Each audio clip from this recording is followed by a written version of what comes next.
Seja muito bem-vinda, muito bem-vindo a mais um Pô de Flé.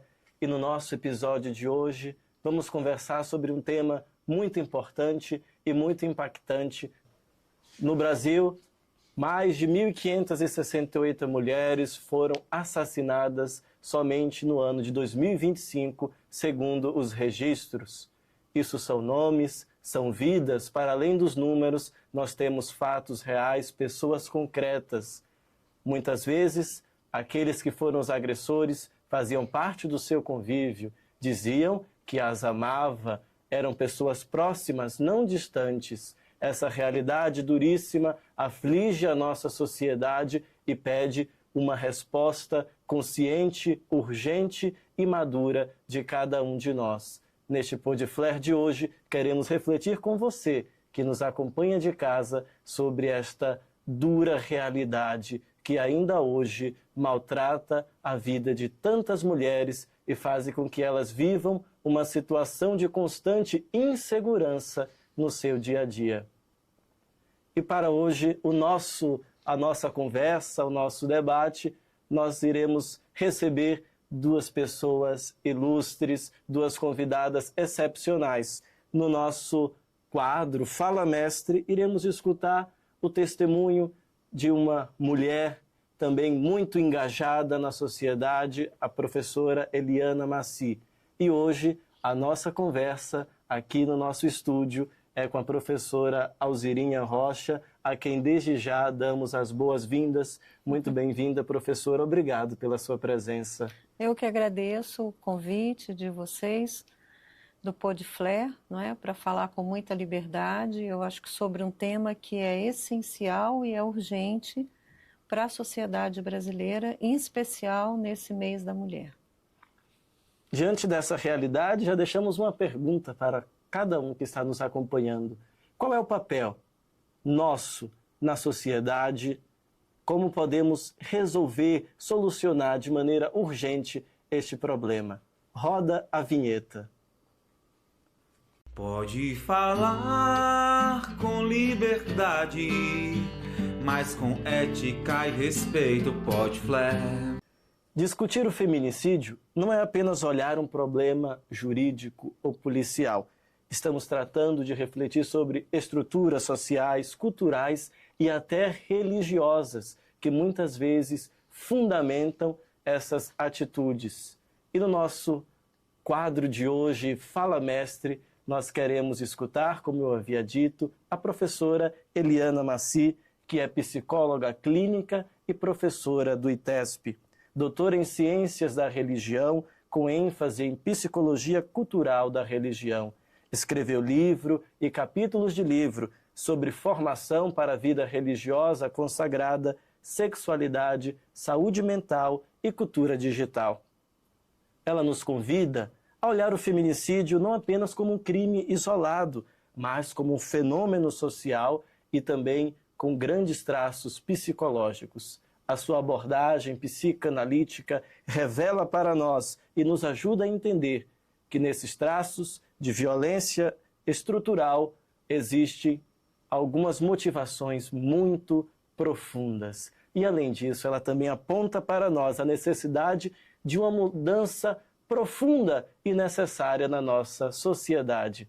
Professora Eliana, nós queremos te escutar.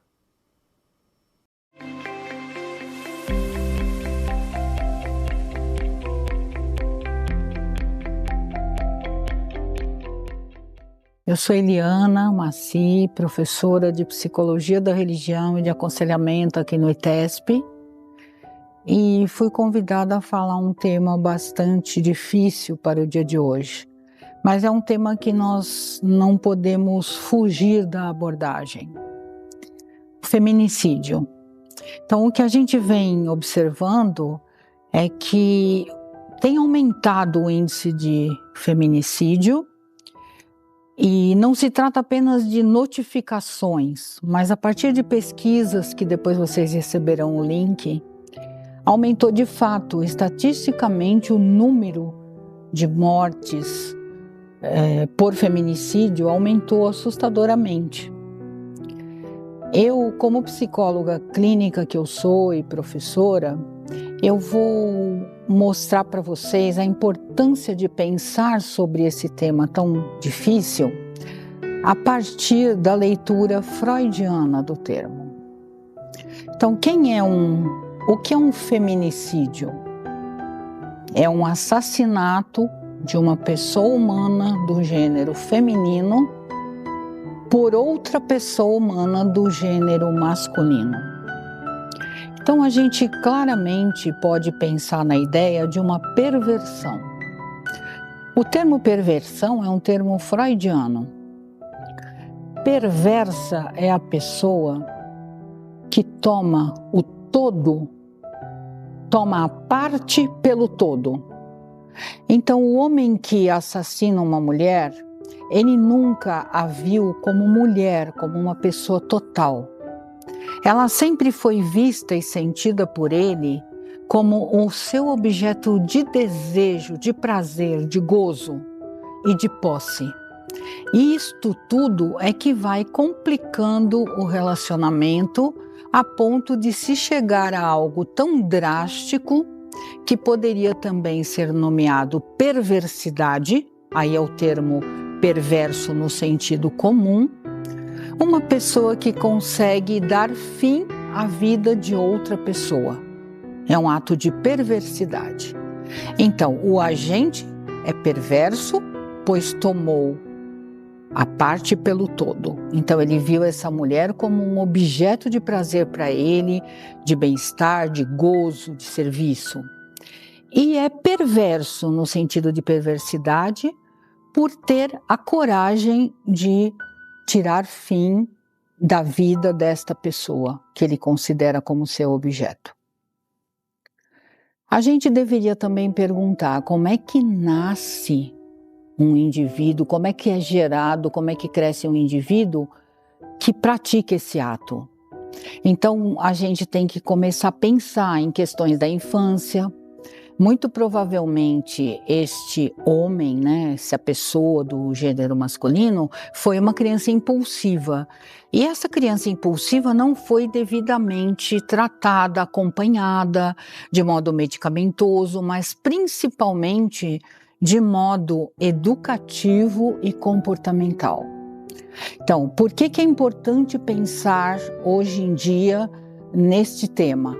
É importante porque nós temos que mudar o nosso pensamento sobre educação e formação de crianças, sejam elas homens ou mulheres. Então, a gente observa também nos relatos de feminicídio, onde a pessoa conseguiu sobreviver, a mulher no caso, é uma pessoa que está sempre pedindo desculpas. Parece que ela foi responsável pelo que acabou acontecendo. Então é preciso que urgentemente a gente mude as políticas de educação das crianças, das mulheres, dos jovens. Então o feminicídio é uma questão política, é uma questão médica e é uma questão educativa. Nós temos que ficar atentos a isso. Pesquisas absolutamente recentes mostram que no ano de 2024 aumentou numericamente o número de feminicídios, ou seja, a nossa cultura está cada vez menos educada do ponto de vista moral e do ponto de vista ético, porque tirar a vida de alguém, de um ser vivo, já é dramático. Tirar a vida de uma pessoa com quem você conviveu e manteve laços afetivos é absolutamente doentio e inaceitável. Não abordarei aqui a questão jurídica, que já está bastante abordada por profissionais das outras áreas, mas que fique claro que deve haver sempre uma atuação justa e rápida. E a gente vê que muitas vezes estas atitudes rápidas que envolvem o jurídico, elas demoram para acontecer. Outra coisa que eu observo a partir do meu conhecimento como psicóloga clínica e como cidadã, é que as entidades não estão bem relacionadas entre si. Então, uma pessoa que já sofreu um abuso, já fez uma denúncia numa delegacia, e ela frequenta, por exemplo, uma UBS ou uma UPA, ela será atendida se ela sobreviveu a uma agressão. Mas depois eu não observo que há uma adequação do que ela recebeu de atendimento médico, da questão jurídica e da questão policial. Então eu acho que nós teremos que nos aprimorar nesse sentido. Isso depende de nós. A cada caso que a gente escuta, se a gente for vizinho de um caso assim, a gente deve ajudar essas pessoas a pensarem. Porque a autoestima de uma mulher que vem sendo agredida, seja verbalmente, seja fisicamente, ela está rasurada. E é preciso que a gente consiga ajudá-la nesse sentido. Como vocês podem observar, a minha abordagem parte do psicológico e chega nas questões jurídicas, legais e nas questões médicas. Se eu tiver um minutinho de tempo, eu posso ainda contar que eu acolhi uma diarista minha a partir de uma carta da Casa da Mulher Brasileira. Outra psicóloga me solicitou ajuda e acolhimento porque ela sofria violência por parte do marido. Ora, ela foi acolhida por mim, mas o que eu não sabia é que ela tinha problemas psiquiátricos. E eu só fiquei sabendo quando, depois de muito tempo, mais de mês, uma agente da UBS da região onde é meu consultório, onde ela ficou lá sendo cuidada, né? Apareceu lá e disse: por que fulana de tal não veio mais no atendimento? Ela tinha direito à consulta psicológica, tinha direito à medicação e não estava fazendo isso. Então a gente precisa aprender e ensinar a conectar todos os meios que possam ser preventivos nos casos de feminicídio ou tentativa de feminicídio. Eu fico aberta a perguntas, ao que vocês precisarem, mas para o momento e para dar uma leve consideração sobre o caso, eu pararia por aqui.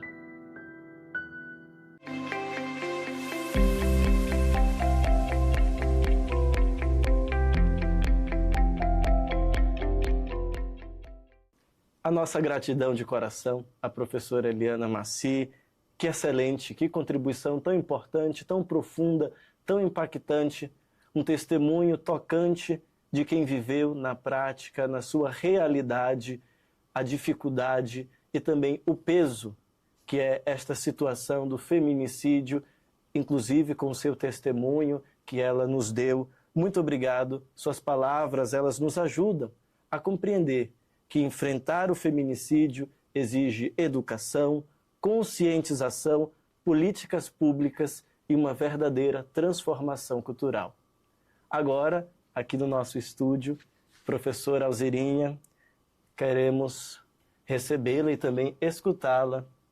A senhora que é leiga, engajada na igreja, na pastoral, doutora em teologia pela Universidade Católica de Louvain, na Bélgica, mestre em teologia pela Universidade San Damaso, em Madrid, na Espanha, graduada em teologia pela PUC São Paulo, pós-doutorado em teologia pela Unicap, professora e pesquisadora do ITESP e também coordenadora do Observatório Eclesial Brasil. Então, uma alegria recebê-la e nós queremos continuar esse nosso bate-papo, essa nossa reflexão neste dia. Obrigada. Por nada. Para iniciar a nossa conversa, já vou lançar aqui uma pergunta para a professora Alzirinha. Quais são os fatores sociais, culturais, que ajudam a explicar por que esse tipo de violência ainda acontece com tanta frequência? Olha, eu creio que são múltiplos os fatores, não é? Não dá para definir um único fator. Então, existe um fator econômico muito forte, quer dizer, as mulheres elas no mercado de trabalho, elas não são possibilitadas de terem uma maneira, encontrarem um caminho de se manterem sozinhas, e isso as empurra muitas das vezes para uma condição de sujeição àquele que a maltrata. Existe um fator também maior, que é um fator histórico de um machismo, de um patriarcado, não é, cultural muito forte na América Latina. Eu acho que isso é importante para a gente definir. Existe uma questão psicológica também da construção do feminino em cada mulher, e essa construção, às vezes, ela simplesmente não é construída. A mulher, ela aprende a ser mulher em função de uma sociedade que não a permite que ela seja aquilo que ela pode ser.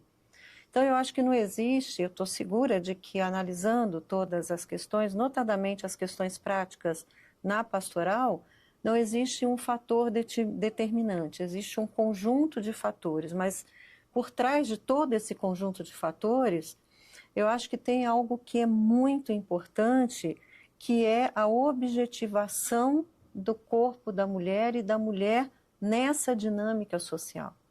Então, ela não é? Se parte do princípio que a mulher, primeiro ela não é, e ela tem que provar que ela é para estar dentro desse corpo social. E aquelas que não conseguem provar o que elas são aquelas que são sujeitadas à violência. E é muito interessante porque o feminicídio, notadamente a violência contra a mulher, mas o feminicídio, se mata a mulher unicamente porque ela é mulher. Não há outra explicação, não é? É um ódio, quer dizer, é uma raiva, é algo que tem algo de também psiquiátrico muito forte, mas é unicamente por ela ser mulher. Então, pode ser uma mulher de uma classe social mais alta, o feminicídio acontece em todas as classes, mas a violência contra a mulher, ela acontece notadamente nas classes mais baixas, onde a mulher é mais dependente daquele que a mantém, e que a mantém um subjugo econômico, emocional, na criação dos filhos, na organização da família. E também há uma questão, para finalizar, há uma questão de um exercício de poder. Não é? É um exercício de poder que se dá pelo medo. Né? Então, são relações, né, como dizia Michel Foucault, são relações de tensão, não é? De força e de resistência entre um homem e uma mulher, seja ele qual seja, e eu não estou falando unicamente de maridos, aqui entra também os irmãos, entram também os pais, entram também os tios, entram aqueles que acessam não só adultas, mulheres adultas, mas meninas, adolescentes, mulheres, que se sentem no direito por uma relação de poder desigual, assimétrica, que se sentem no direito de passar por cima da outra pessoa como pessoa tal como ela é. É um problema, professora, como a senhora mesmo traz para a gente, assim, bastante profundo e complexo, né? Existem raízes muito profundas desde o ambiente histórico, então não é um problema que nasce hoje na sociedade, é algo que já nos acompanha, esse mal nos acompanha há muito tempo e, infelizmente, hoje observa-se até mesmo um retrocesso com relação a isso, né? Então, de certo modo, a sociedade ela tem retrocedido, a sociedade ela não tem avançado nessa compreensão, até mesmo algo da cultura, como isso vai entrando de maneira tão sutil. Logo, quando você é criança e a gente assiste aqueles desenhos animados, aqui um exemplo bem simples e banal, né? Um desenho animado onde representa um homem das cavernas que segura a sua mulher e arrasta pelos cabelos, né? Assim, de maneira bem pitoresca, mas algo como nós também retornamos e encontramos às vezes esse quadro dentro do imaginário coletivo hoje, dentro do inconsciente de muitas pessoas que acabam reforçando, né, esses padrões e, como a senhora disse, acaba objetificando a mulher, tornando a mulher um objeto, ou sexual, ou de outro tipo qualquer, né? Então, não vendo a imagem da mulher enquanto tal, né? Enquanto aquilo que ela é, mas como um objeto. E nós, como pessoas também de fé, que trabalhamos na pastoral, a partir da ética cristã. Então, aquilo que o cristianismo, como a fé, ela pode contribuir para enfrentar essa violência contra a mulher, como a fé pode também, de certo modo, nos ajudar a dar uma resposta a esse problema tão grave. Tá. Antes exatamente da gente entrar nessa questão religiosa e da fé que é essencial, eu só queria voltar um pouquinho a algo que você falou que é muito importante, não é? Há um retrocesso social, não é? Vamos dizer assim, um retrocesso de mentalidade, de organização social em relação à falta de cuidado, e nem ao cuidado, mas a falta de cuidado com o respeito, em relação ao respeito ao cuidado com a mulher.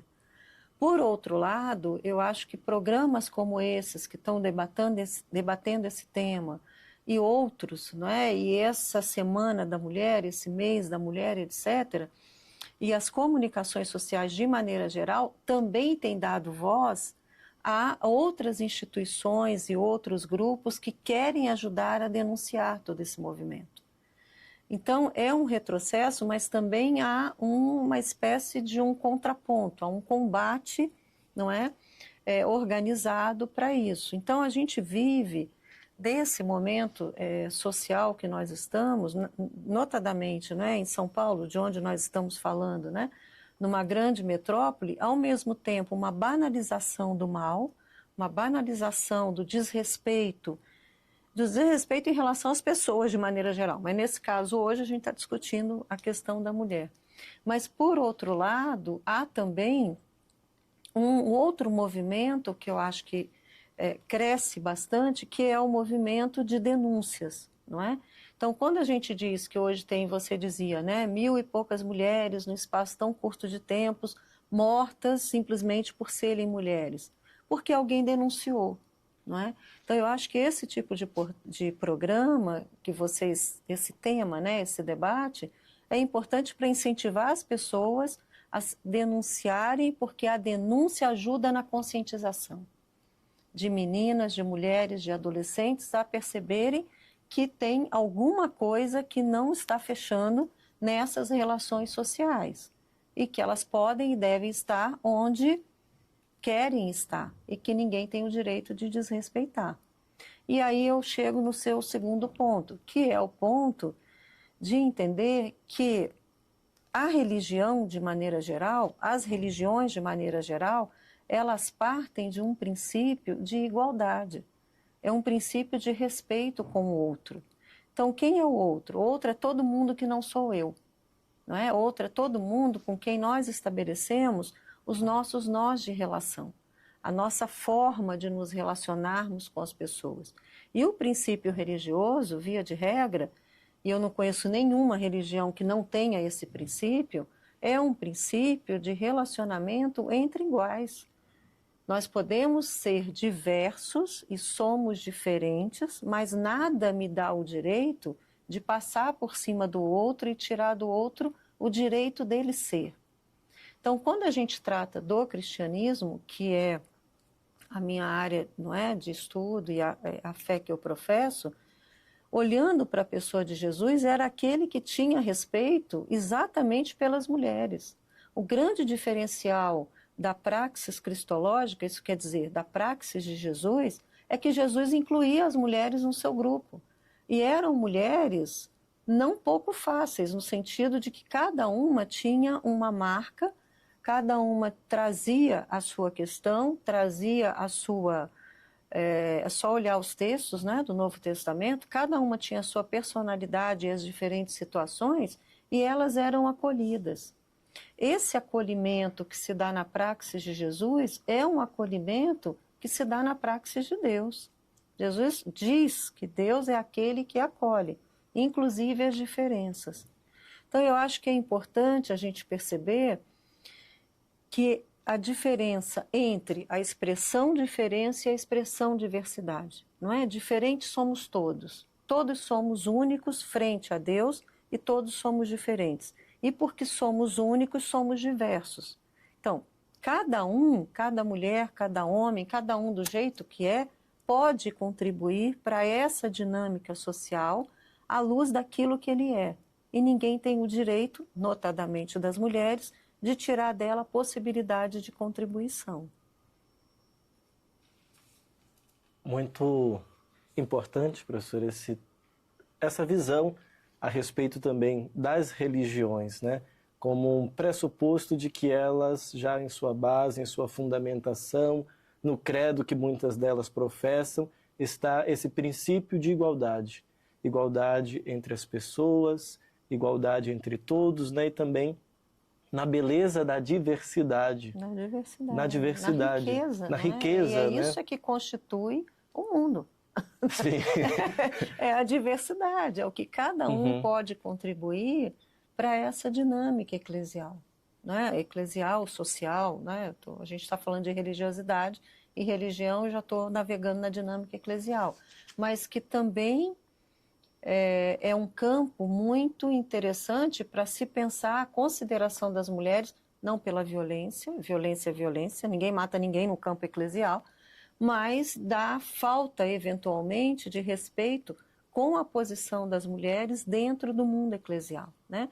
O Papa Francisco foi alguém que trouxe à luz essa questão com uma maneira muito enfática, não é? Justamente para reequilibrar, vamos dizer assim, dentro das relações eclesiais e fazer com que essa relação eclesial seja um espelho da relação de Deus com as pessoas e de Jesus, ao seu tempo, naturalmente, também com o grupo e com as mulheres que ele acolhia.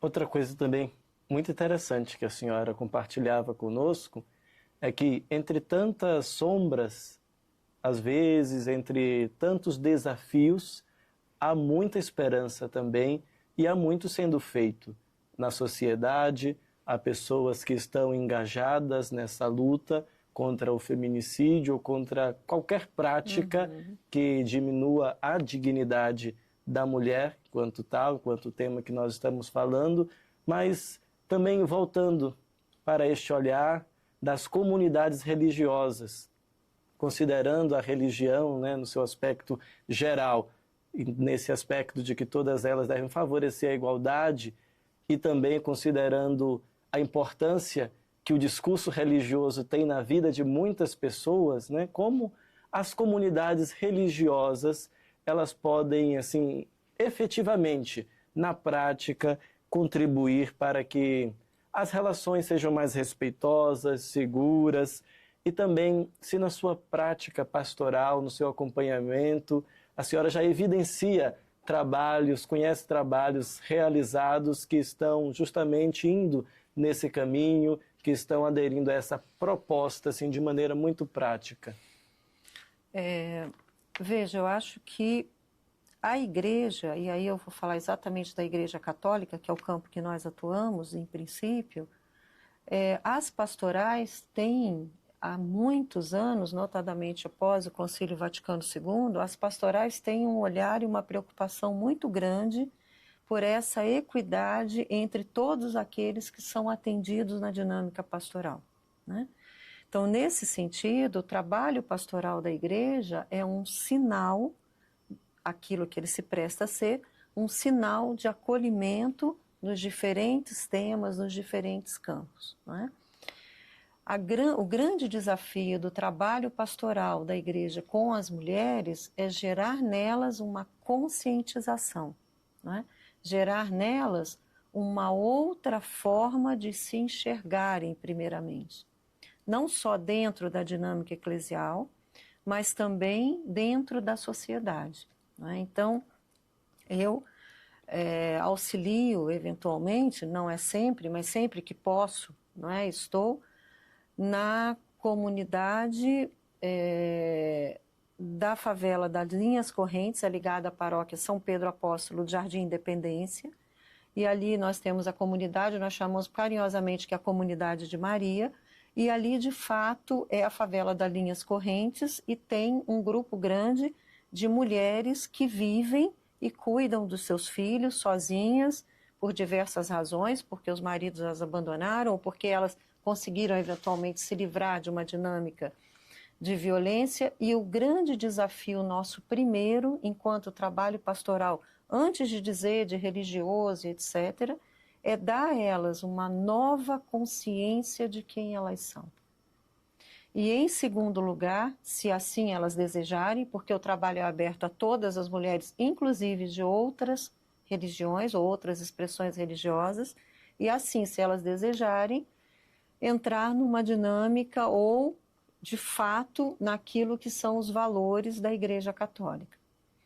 Então, eu acho que nesse sentido, existe um acolhimento, primeiro, do resgate de como essa mulher se vê como sujeito de direitos na sociedade, tal como ela é, com seus limites, com as suas qualidades, e também como ela é como mulher e normalmente como ela é como mãe.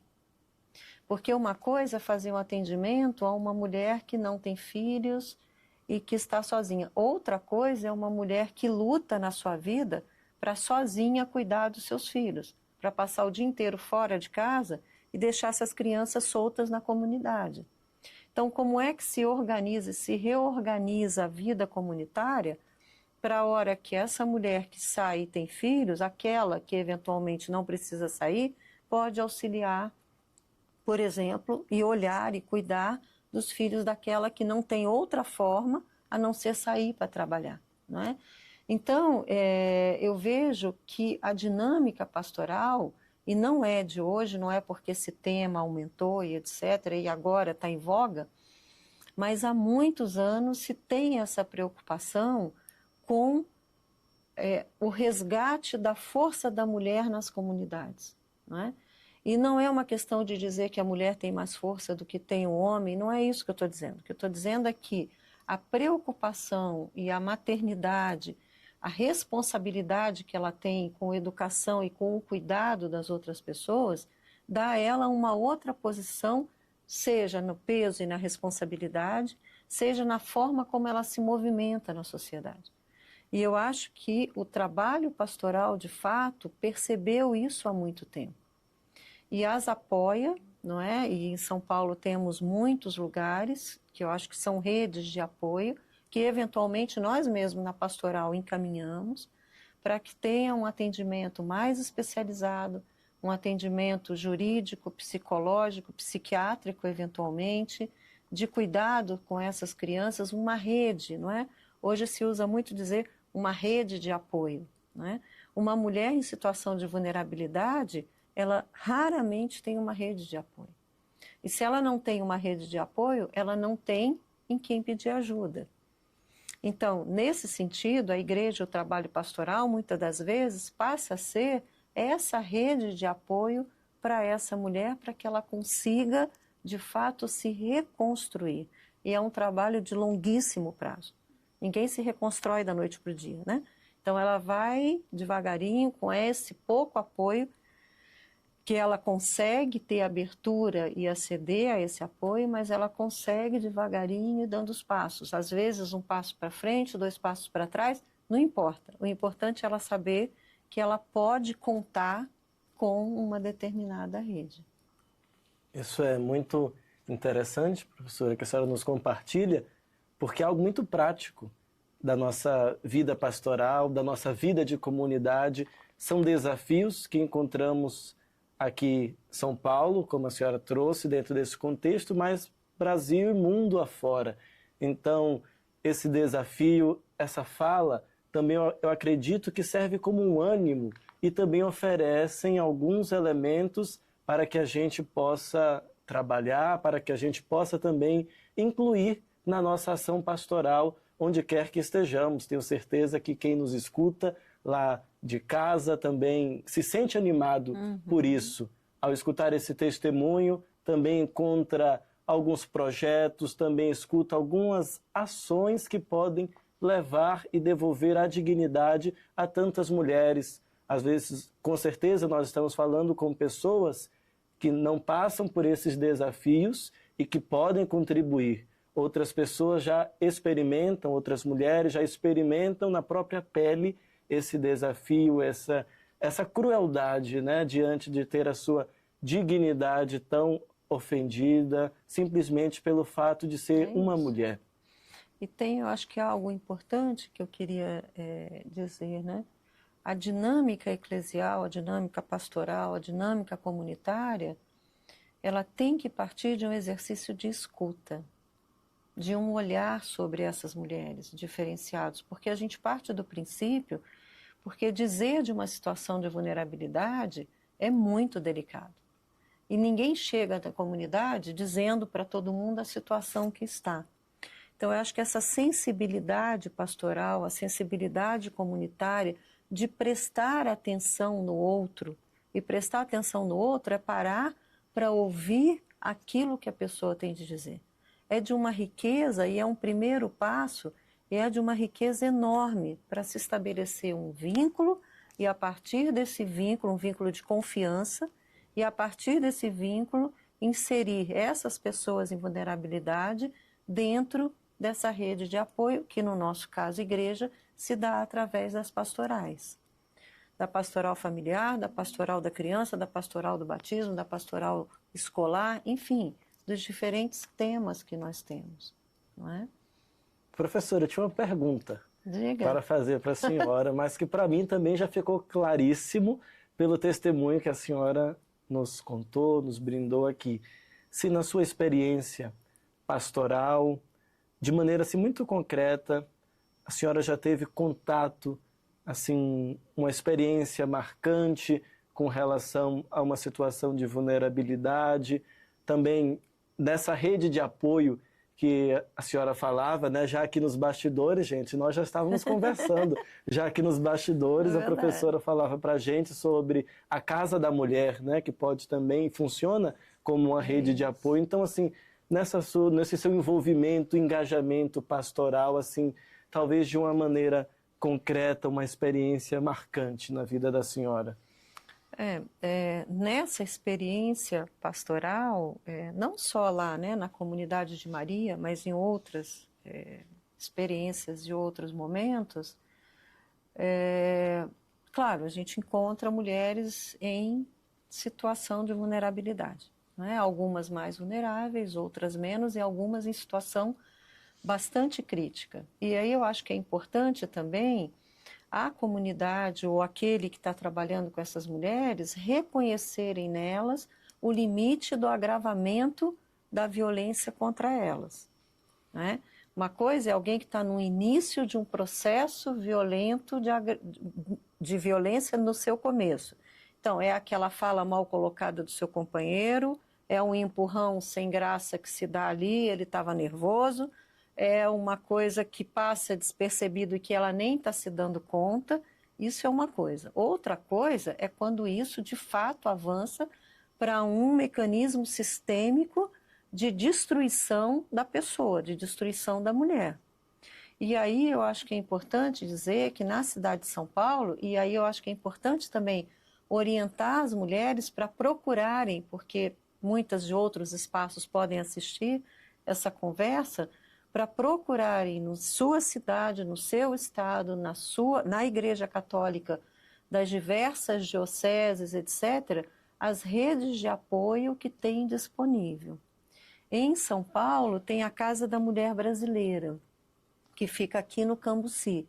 Então ali tem uma central de acolhimento, como se deve inclusive, uma central de acolhimento, ali tem uma central de acolhimento psicológico, jurídico, humano, para quem tem crianças, para quem não tem crianças, é um lugar de fato de refúgio e acolhimento para aquelas que conseguem identificar a sua situação de vulnerabilidade, tomar consciência e quererem sair desse passo, né?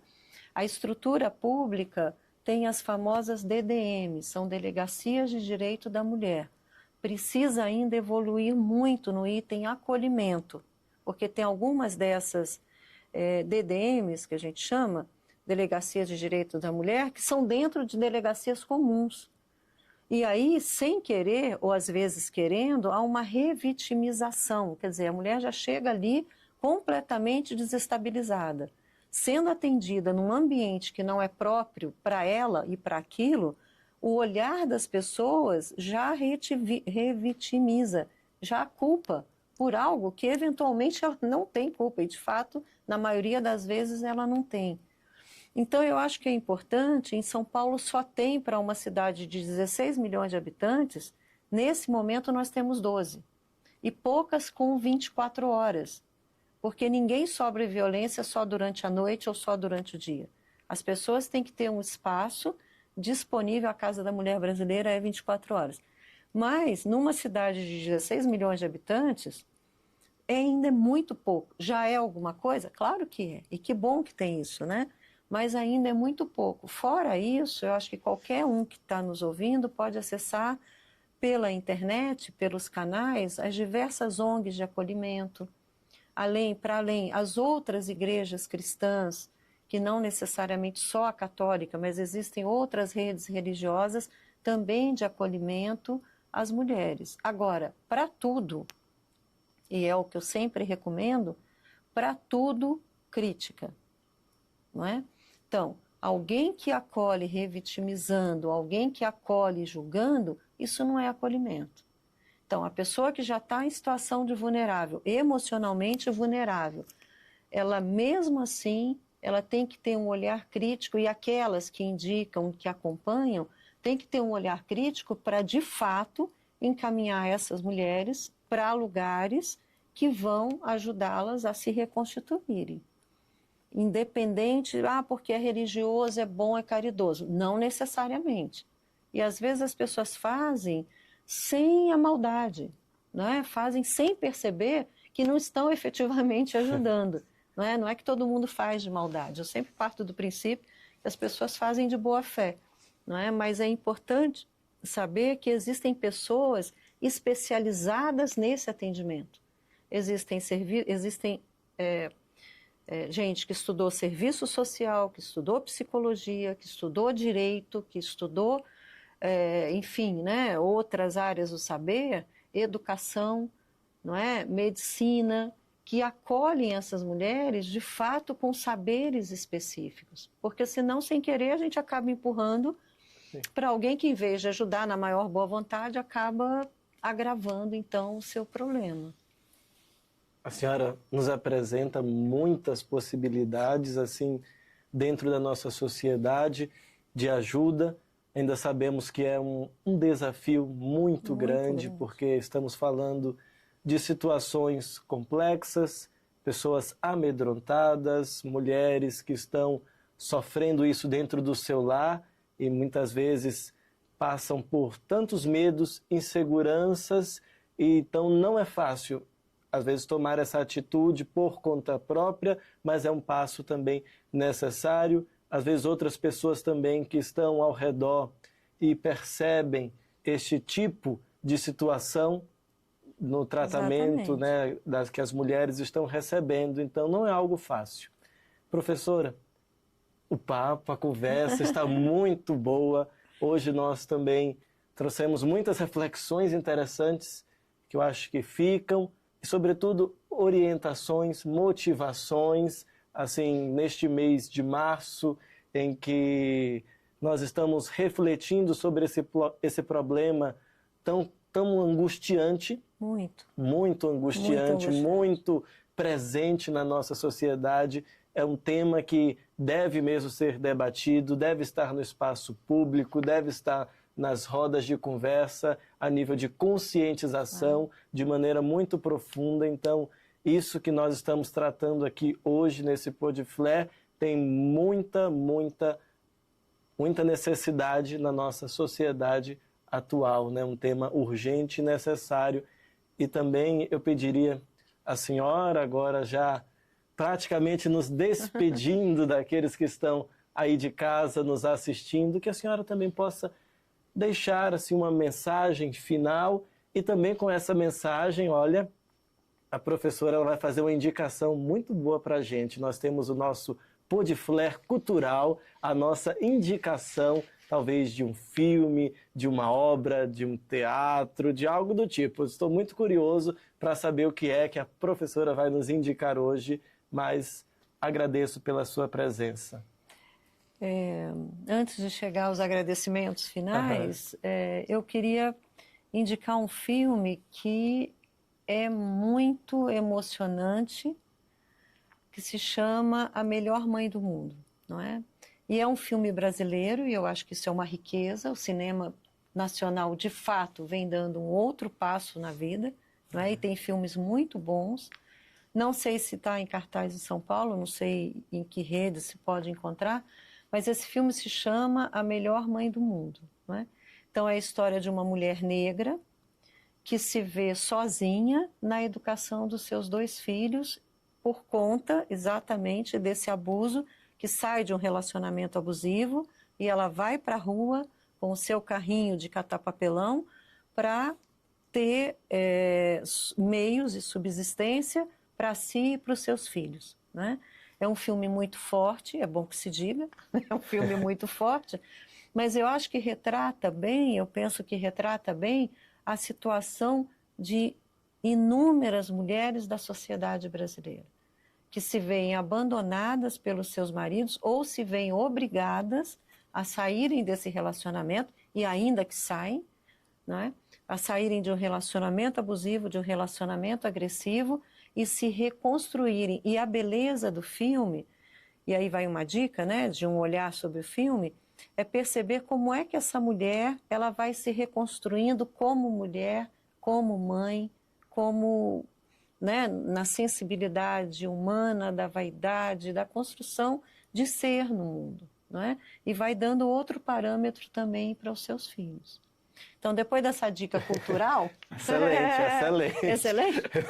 Eu queria, então, agradecer a vocês, aquele que nos acompanha e aquelas que nos acompanham, e dizer que nós, cristãos, somos pessoas que necessariamente temos esperança, né? Não existe um cristão que não goste de gente e não existe um cristão que não tenha esperança. Alguém que não tem esperança e que não gosta de gente não pode ser cristão de princípio, não é? Então, eu acho que programa como esses, debates como todos esses que vêm sendo feitos, né? Tem algumas pessoas que dizem assim, mas precisa ter um dia internacional só da mulher? Precisa. Enquanto houver pessoas em situação de vulnerabilidade, isso precisa ser dito, precisa ser denunciado, precisa ser falado.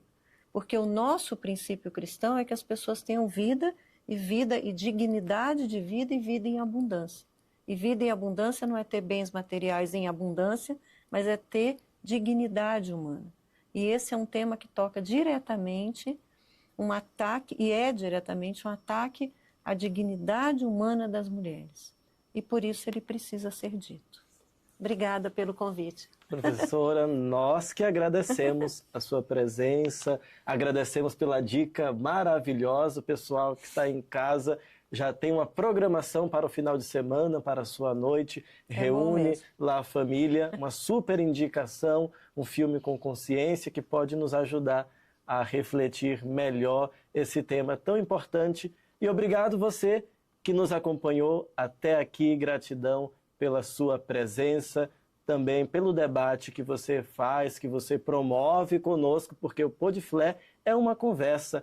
Continue compartilhando, acessando as nossas redes sociais, @podflercast, compartilhe com seus amigos e também faça com que este tema, com que este nosso bate-papo chegue a mais pessoas. Muito obrigado e até o próximo Podflé. Roda a vinheta. Tudo bem?